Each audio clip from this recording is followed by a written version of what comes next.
বাংলাদেশের লোকসঙ্গীত ভুবন আজ শোকে স্তব্ধ। কিংবদন্তি শিল্পী ফরিদা পারভিন আর নেই।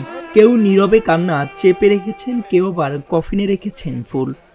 শহীদ মিনার পরিণত হয়েছে শোকের সাগরে, যেখানে প্রতিটি ফুলে ফুলে উঠেছে ভালোবাসা আর হৃদয়ের বেদনা।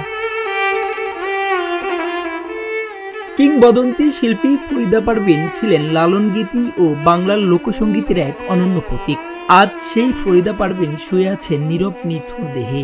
মুক্তিযুদ্ধ থেকে শুরু করে গ্রামীণ জীবনের মাটির গন্ধ তার কণ্ঠে পান পেয়েছিল বাউল সাধনার অনন্ত বাণী।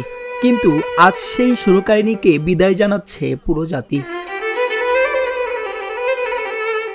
সহশিল্পীরা শোকে কাতর হয়ে কেউ ফুল হাতে দাঁড়িয়ে, কেউ নীরব চোখে জল ফেলছেন।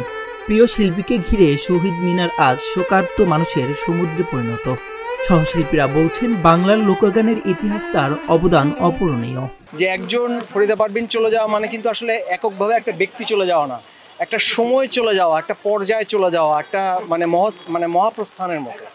এর মানে আমি জানি না এটা আসলে কিভাবে আমরা এরপরের প্রজন্ম কিভাবে মানে ফরিদা পারভিন তো আরেকটা হয় না। অনেক বড় একজন মানুষ হয়ে উঠেছেন তার অবদানের জন্য।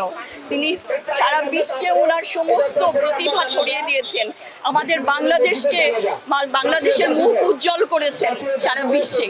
সেই মানুষটিকে আমি কখনো বলি না এবং বলবো না যে উনি চলে গেছেন। উনি আছেন, সবসময় থাকবেন উনি আমাদের পাশে। ফরিদা পারভিন তো আসলে মানে এক কথায় বলা যায় আমাদের হৃদয়ে থাকবেন সব সময়, এবং উনি যে চলে গেলেন, যে ক্ষতিটা হলো সেই ক্ষতিটা আসলে আমরা কখনোই পূরণ করতে পারবো না। রাষ্ট্রীয় পর্যায় থেকে সাধারণ মানুষ সবাই শেষ বিদায় জানাতে আসতে থাকেন কেন্দ্রীয় শহীদ মিনারে। সাংস্কৃতিক কর্মীরা বলছেন, তার কণ্ঠে বেঁচে ছিল বাংলার লোকসঙ্গীত, যাকে বলে থাকেন সবাই মাটি মানুষের প্রাণ। অনেক কিছু ওনার যে কণ্ঠ, ওনার যে লালন গীতির এই কণ্ঠটা আবার এরকম কণ্ঠ তো শুনতে পারবো না। ওনার গানগুলো আমরা শুনবো, কিন্তু এরকম দরদ দিয়ে গাওয়া এটা কতটুকু আমরা আর পাবো সেটা জানি না। বাংলাদেশ একটি দুর্লভ শিল্পীকে হারালো, যেটা আমাদের জন্য খুব ক্ষতিকর। আমরা অনেক কিছু শিখেছি। আপা শুধু গান শিখি নাই, আপার কাছ থেকে তার আচার ব্যবহার, মানুষের সাথে, গুরুর সাথে শিষ্যের সম্পর্ক কিভাবে কি করে, সেগুলো সব কিছুই আপার মাধ্যমে আমরা শিখেছি। আমাদের মধ্যে এত শূন্যতার সৃষ্টি হয়ে গেল। বিএনপির সাংস্কৃতিক সম্পাদক আশরাফ উদ্দিন উজ্জ্বল ফরিদা পারভিনকে শেষ বিদায় জানাতে এসে বলেন, এক রত্ন আমরা হারালাম। লালন সংগ্রাম সম্রাজ্ঞী বলে আমরা সারা দেশের মানুষের কাছে যার পরিচয়, তিনি হলেন ফরিদা পারভিন। আজ তিনি আমাদের ছেড়ে চলে গেছেন। এক সময় এভাবে সবাই যার যার কর্ম, যার যার প্রতিভাকে বিকশিত করে রেখে চলে যাবেন।